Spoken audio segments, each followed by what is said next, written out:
பாவமில்லை, இனி சாபமில்லை, இனி மரணமில்லை, இனி கண்ணீர் இல்ல, இனி கவலை இல்லை, இனி தோல்வி இல்லை, இனி தொல்லை இல்லை, அடிமை இல்லை, இனி வியாதி இல்லை, இனி கஷ்டம் இல்லை, இனி வறுமை இல்லை.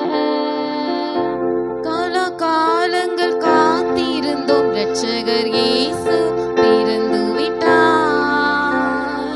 கோடியை தூதர்கள் பாடிட தூயவர் பிறந்து விட்டார். கால காலங்கள் காத்திருந்தோம், இரட்சகர் இயேசு பிறந்து விட்டார். கோடியாய் தூதர்கள் பாடிட தூயவர் பிறந்து விட்டார். இருள் நீக்கவே அருள் சேர்க்கவே நமக்காகவே அவர் அவதரித்தார். பயம் நீக்கவே